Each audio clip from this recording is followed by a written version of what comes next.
कक्षा 9वीं के विद्यार्थियों, अब हम अपने इसी पाठ अनुपात और समानुपात को आगे बढ़ाते हुए कुछ गुणधर्म पढ़ने वाले हैं। अनुपातों के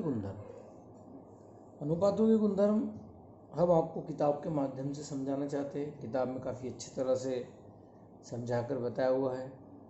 जैसे सबसे पहला गुणधर्म बताया गया विपर्य स्थानुपात, इनवर्टेंडो बोलते हैं अंग्रेजी में, विपर्य स्थानुपात। ये गुणधर्म है कि यदि ए अनुपात बी बराबर सी अनुपात डी हो, यदि ए अनुपात बी बराबर सी अनुपात डी, तो बी अनुपात ए बराबर भी डी अनुपात सी रहेगा। तो इसको यहाँ हल करके बताया गया है कि इस गुणधर्म को विपर्य स्थानुपात कहते हैं। विपर्य का अर्थ उल्टा है। देखो कि ए अनुपात बी है तो हमने क्या किया, बी अनुपात है। सी अनुपात डी है तो डी अनुपात सी। तो ए अनुपात बी बराबर सी अनुपात डी हो तो बी अनुपात ए बराबर डी अनुपात सी होता है। इस गुणधर्म को विपर्य स्थानुपात कहते हैं।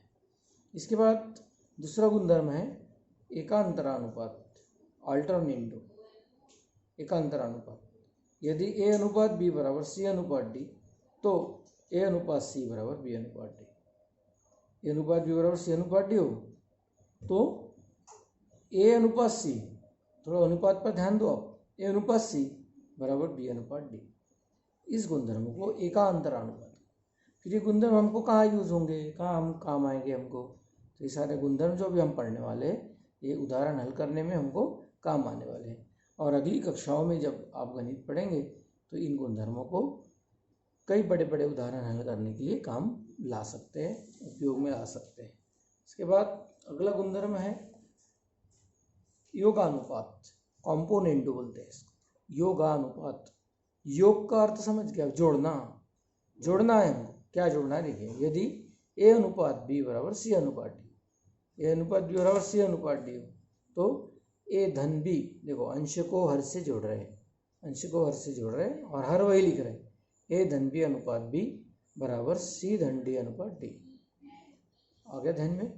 यदि ए अनुपात बी बराबर सी अनुपात डी हो तो ए धन बी अनुपात बी बराबर सी धन डी अनुपात डी। देखो आप अंश और हर को जोड़कर हर वही लिख रहे हैं, अंश और हर को जोड़कर हर वही लिख रहे हैं, इसको योग कर रहे हैं, इसलिए इस गुणधर्म में योगानुपात, कॉम्पोनेंटो गुणधर्म इसको कहते हैं।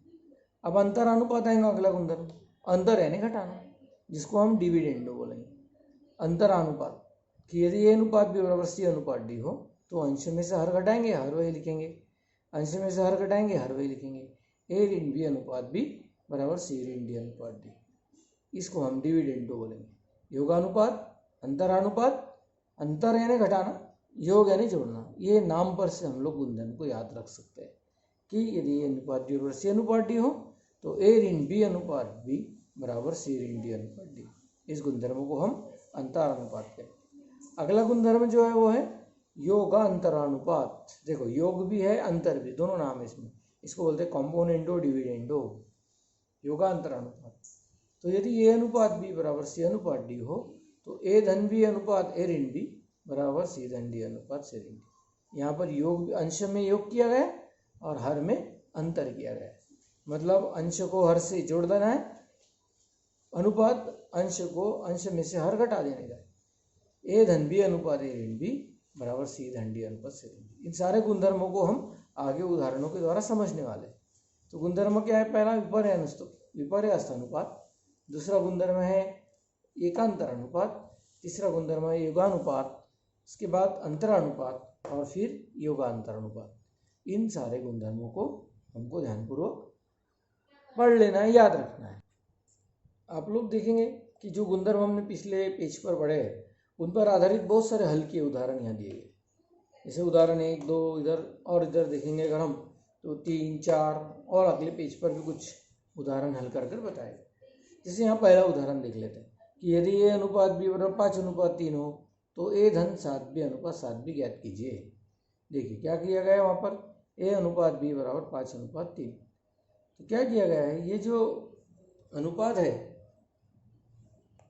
ये, इसको ए धन 7 बी ज्ञात करने के लिए हमको क्या करना पड़ेगा, जो हर में संख्या है हमारे पास बी, इधर वाला भाग देखो ज़्यादा आसान है, ए अनुपात बी बराबर 5 अनुपात। तो जो हर वाला भाग है उसमें 7 से गुना करेंगे।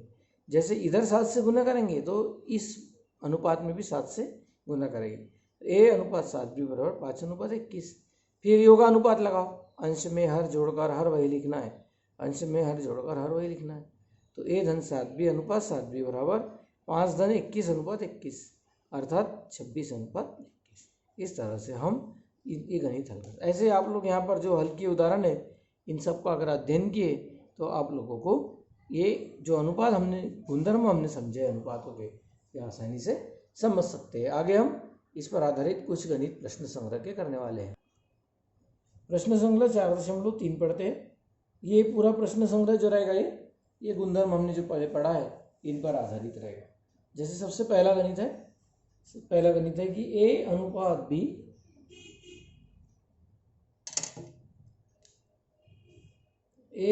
बी बराबर 7 अनुपात 3।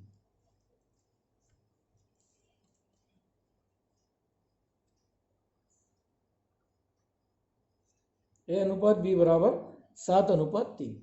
तो हमें ज्ञात करना है, जो ज्ञात करना है वो लिखते हैं। हो तो हमें क्या क्या ज्ञात करना है। पहला ज्ञात करना है 5a धन 3b अनुपात 5a ऋण 3b। दूसरा गणित जो हल ज्ञात करना है 2a वर्ग धन 3b वर्ग अनुपात 2a वर्ग ऋण 3b वर्ग। 4 हल ज्ञात करने हो। तीसरा हल है a वर्ग ऋण b वर्ग अनुपात b वर्ग। और चौथा हल है 7a धन 9b अनुपात 7a ऋण 9b। ये हमको ज्ञात करने, सब इतने ज्ञात करने। तो इसी अनुपात का उपयोग करते हुए ए अनुपात बी बराबर 7 अनुपात 3, इस अनुपात का उपयोग करते ये चारों हल हमको ज्ञात करने। तो हल ज्ञात करेंगे। तो सबसे पहला हल ज्ञात करते हैं ए अनुपात बी बराबर 7 अनुपात 3 हमको दिया गया है। ए अनुपात बी बराबर 7 अनुपात 3। इसके आधार पर हमें 5a धन 3b, यानी हमको ए का गुणान ज्ञात करना है 5 और 3 का गुणान करना है, बी का गुणान करना है 3। तो हमें क्या करना है, ये जो अनुपात दिया गया है इसमें 5/3 से गुना करना है। देखो 5/3 से गुना, इधर करना है तो 7/9 से गुना करेंगे। यहाँ पर हम पहले वर्ग लेंगे, फिर 2/3 से दोनों अनुपातों में गुना करेंगे। तो यहाँ लिखेंगे दोनों अनुपातों में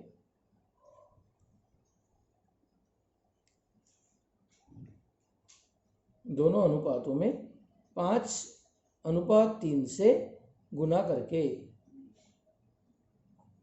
सरल विधि बता रहे हैं आपको, दोनों अनुपातों में 5/3 से गुना करेंगे। देखो हम करते हैं अब 5/3 गुना ए अनुपात बी बराबर 5/3 गुना 7/3। ठीक है, अब देखो कैसे ज्ञात करते हैं। 5 गुना ए यानी 5a, 3 गुना बी 3b बराबर 5 गुना 7 हमको मिलेगा 35, 3 गुना 3 मिलेगा 9। यानी 5a जो अनुपात दिया गया था ये अनुपात बी बराबर 7 अनुपात 3, उसके आधार पर हमने 5a अनुपात 3 भी ज्ञात कर लिया। अब हमको जो चाहिए, जो हल ज्ञात करना है, उस हल के लिए हमको कौन से चारों गुणधर्मों में से किस गुणधर्म का यूज़ करना पड़ेगा। अगर हम ये उदाहरण देखेंगे तो इसमें ऐसा पूछा गया है कि अंश में हर जोड़कर फिर बाद में अंश में से हर घटाना है। मतलब हमको यहाँ पर योग और अंतर दोनों गुणधर्म जिसमें यूज होते हैं, दोनों क्रियाएं जिसमें होती है, ऐसा अनुपात का गुणधर्म यूज करना है। तो हम करेंगे योगांतरानुपात गुणधर्मानुसार, या योगांतरानुपात गुणधर्म के अनुसार योगांतरानुपात गुणधर्मानुसार योगांतरानुपात गुणधर्म लगाएंगे। अंश में हर जोड़ेंगे 5a धन 3b तथा अंश में से हर घटाएंगे 5a ऋण 3b। देखो क्या मिलेगा, 35 में हम 9 जोड़ेंगे और 35 में से 9 घटाएंगे। 35 में हम 9 जोड़ेंगे, 35 में 9 घटाएंगे। देखो क्या मिलेगा, 35 में 9 जोड़ो हमको मिलेगा 44। 35 में से 9 घटाओ, हमको मिलेगा 24, बराबर है? नहीं, हमको मिलेगा 26। ठीक है, तो 5a-3b अनुपात 5a-3b, इसका मान आएगा, इस अनुपात का, यह अनुपात जो है किसके तुल्य रहेगा? 44:26। क्या किए कि देखो ज़्यादा से ज़्यादा 3 या 4 स्टेप का गणित है, बट हमको इसकी संकल्पना बराबर आनी चाहिए कि अगर अनुपात दिया है तो हमें चाहिए क्या, जो चाहिए उसके अनुसार हमको दोनों पक्षों में गुना करके, दोनों पक्षों में जैसा गणित दिया जाएगा और उसका जिस तरह से हल पूछा जाएगा उस तरह से उसमें बदल कर देना है। तो हमको अब क्या मिल गया? जो हमको पहला उत्तर मिल गया वो मिल गया 5a-3b अनुपात 5a-3b बराबर 44:26। और भी हम इसको बदल कर और संक्षिप्त रूप में बना सकते हैं, जैसे 2 से भाग जाता है, संक्षिप्त रूप में बना सकते हैं अगर चाहे तो, पर अगर नहीं बना सके तो कोई आवश्यकता नहीं है वैसे। ठीक है, अगला गणित देखो। अगला गणित ज्ञात करना है तो पहले ये देखना है कि हमको क्या अनुपात कौन सा दिया गया है, तो इसी का दूसरा हल ज्ञात करते समय हमको जो दिया गया है पहले वो लिखना है। a/b बराबर 7:3। अब जो पूछा गया है अनुपात जो हमको ज्ञात करना है, उस ज्ञात करने वाले अनुपात 2a² 3b अनुपात 2a² 3b, मतलब हमको तो a अनुपात b दिया है, बट यहाँ पर a वर्ग b वर्ग है, इसलिए हमको दोनों पक्षों में वर्ग लेना पड़ेगा। नहीं लिखना, दोनों पक्षों में वर्ग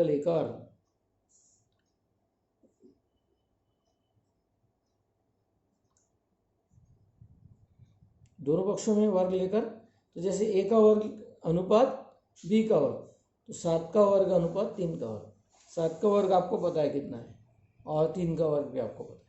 7 का वर्ग 49, 3 का वर्ग 9, मतलब a वर्ग अनुपात b वर्ग बराबर 49:9। इसके बाद देखो a वर्ग का गुणांक 2 है, b वर्ग का गुणांक 3 है, इसलिए हमें यहाँ दोनों पक्षों में 2/3 या 2:3 से गुना करना पड़ेगा। तो दोनों अनुपातों में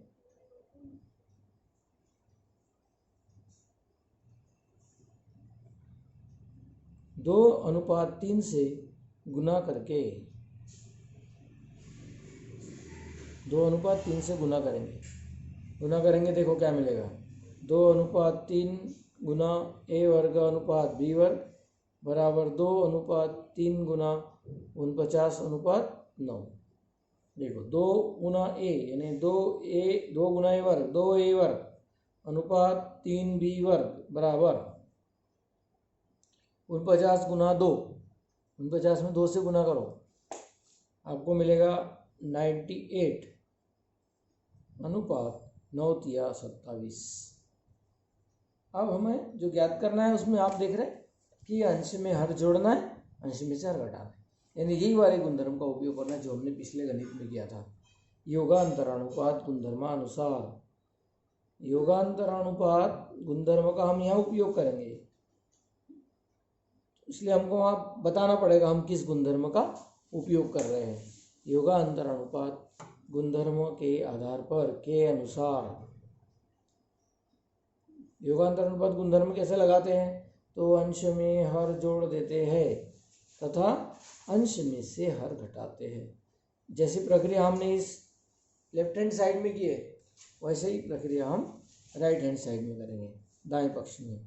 तो 98 धन 27 और 98 में से 27 घटाएंगे बराबर, देखो कितना मिलेगा 125। 98 में आप 27 जोड़ेंगे तो आपको मिलेगा 125, और 98 में से 27 माइनस करेंगे तो हमें प्राप्त होगा 71। तो हमको आंसर मिल जाएगा 125:71। ठीक है,